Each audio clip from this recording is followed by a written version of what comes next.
Bungie recently announced a swathe of sandbox changes for the final shape, and so I wanted to go through a few weapons that I think have gone under the radar recently so that you don't miss out on them when they inevitably become more popular, or dare I say it, meta. The most notable change was the removal of the damage differential against boss type enemies that currently impacts the use of kinetics and energy type weapons. For primary ammo based weapons, kinetics will deal 10% more damage, and for special weapons this ramps up to a 15% bonus. This is still going to be in place for all other enemy types, but it does bring into play more options, especially when it comes to DPS rotations. These things are also a flavour of the month at the minute, so I thought I'd just throw my hat into the ring and just basically handpick a few options that I think you really should be chasing after and tying down in the next few weeks before the start of the final shape. This is all looking at stuff that are going to help you with damage rotations or just improving your damage output in general, and a few of these actually have some build crafting synergy that are also going to play into different play styles as well. But like I say, one of the main things I want to look at is the DPS potential, and so a lot of these do play into popular picks at the minute, especially things that chain with Cascade Point or maybe even Bait and Switch, all which are relatively popular, especially on big hitters like the Edge Transit and stuff like that at the minute. And so to me this has basically pointed out a few options, and the first one I want to go through is the Distant Pull Rapid Fire Sniper from Season of the Deep. Now this Taken themed weapon,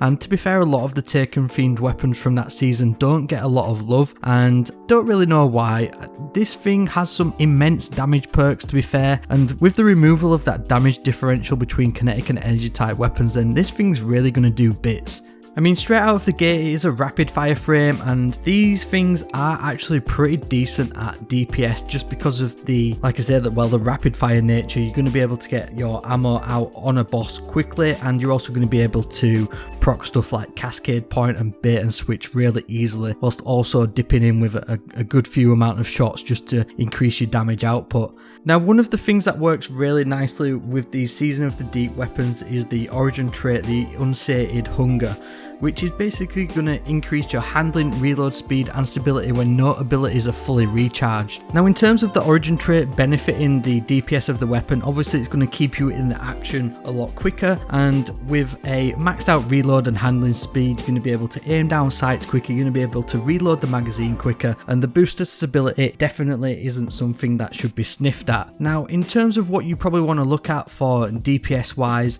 then there's only maybe a few options on this, but obviously with this weapon being craftable, once you've got the 5 patterns from the Season of the Deep, then obviously you can literally craft this one to your heart's content. And the main perks that you're really going to want to look at are something maybe like Overflow, which is going to overflow that magazine and effectively double the capacity of the magazine. So if you're running something like Extended Mag, Tactical Mag or even Appended Mag, you're going to get up to 14 rounds in the magazine really easily with Overflow, and with you obviously using a rapid fire frame sniper rifle, you're going to be able to dish out the damage super quickly on that one. Another perk you can use is also Triple Tap. Now this one is really good for a number of reasons, but the main one is that with it obviously being a precision style weapon, that scoring 3 precision hits within 2 seconds of each other will refill 1 ammo into the magazine from thin air. So effectively you're not even double dipping into your ammo reserves, you're getting basically 3 ammo per 3 hits, and you're gonna potentially nearly double the magazine size and literally not dip into any reserves. So if you've got that origin trait active, you're going to get some snappy reload, you're going to get 10, 11, 12 hits per magazine effectively with Triple Tap, and that's really going to be able to boost your damage output with this one. Now in terms of what you want to look at in the final column for a Distant Pull, there really is only probably one pick that you're going to want to go for in terms of damage output, and that is Focused Fury. So scoring 50% of the base magazine capacity will grant a 20% increased damage for 11 seconds.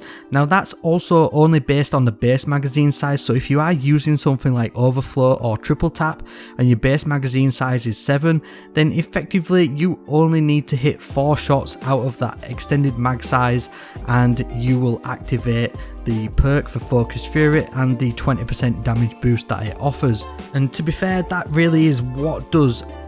set this one up to offer you some excellent DPS, whether that's in any sort of downtime if you've run out of heavy ammo, or if you're doing some sort of stupid DPS rotation with any heavy weapons of choice. Now, moving on from that one, we've also got another rapid fire sniper rifle that has caught my fancy, and it's one that a lot of people do know about, but maybe have just literally forgotten about recently, and that's the Aikilos sniper rifle. Now, this is the version 3, which was released in Season of the Seraph, and again, this one is absolutely top tier for DPS because of that rapid fire frame nature. Now, this one, in terms of its origin trait, it's got Rasputin's Arsenal, whereby if you break a shield, it's going to partially reload the magazine. Now, this isn't something that's going to work wonders on boss type enemies, but if you're dealing with champions or anything like that, then it's absolutely immense at dealing with them. And if you're Radiant and you're breaking barrier champions, you're also going to be getting a refill of your magazine. Now, in terms of perks for this one, again, you want to look at something like appended, tactical or extended mag, just to boost that magazine size up to 7. And then what you're really going to want to look out for in this one, again, is overflow, which again is going to double the magazine size, or specifically on the Aikilos is 4th times the charm. Now, this is different to triple tap in that you have to score 4 precision hits within 2 seconds of each other, and this one will then refill 2 ammo into the magazine from thin air. Technically, this version is better than triple tap, and it really is what sets out the Aikilos sniper rifle from a ton of other rapid fire sniper rifles at this point. In terms of what you want to look out for in the final column, then you've got high impact reserves, which is going to offer you a increasing damage bonus up to 25% depending on how empty your magazine size is, but it's probably not one that is going to get a lot of usage, to be honest, given that we're using perks like 4th times the charm and overflow, which are going to get you them higher magazine sizes a little bit more often. Box breathing used to be the thing way back in the day, but it's really fallen off a little bit now because of the nature of the boss style battles. But the main one you want to go with on the Aikilos is the Focused Fury perk, which again is going to offer you that 20% increased damage for 11 seconds and can be indefinitely topped up as well. So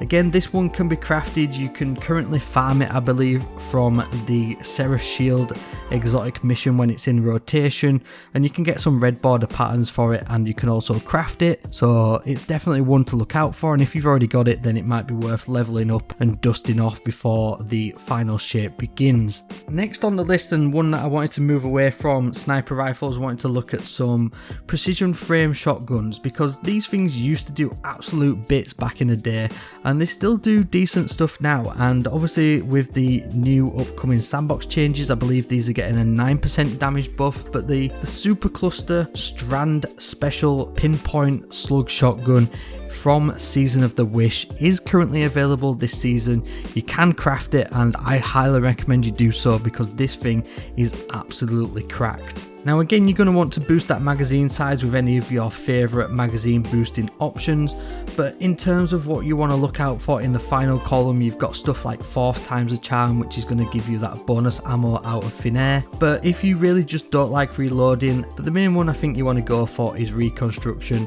Now this is going to overflow the magazine up to double the normal capacity every 4 seconds when you're not using the weapon, so that's whether it's stored or whether you've got it out, and that's going to give you up to 14 rounds in the magazine of this shotgun. If you want to pair that with something in the final column, then you've got Vorpal Weapon, which is going to give you a nice 15% damage boost, as this is a special ammo weapon. You've got Surrounded, which is going to give you a 40% damage increase, and these things can absolutely do bits in a ton of content. And like I mentioned before, we've also got Cascade Point, which is just going to massively increase the rate of fire of this shotgun and therefore increase the DPS. And if you've got something like Reconstruction, then 14 rounds with Cascade Point really is going to do bits. Now, we also went deep and really hard with the Wildstyle and Wilderflight double fire frame grenade launchers recently, but to be fair, I think these two are also going to probably come into the equation in the final shape and beyond. Obviously the mountaintop really does have the top spot at the minute in terms of DPS, but with that change to the way that kinetics and energy weapons do damage to bosses,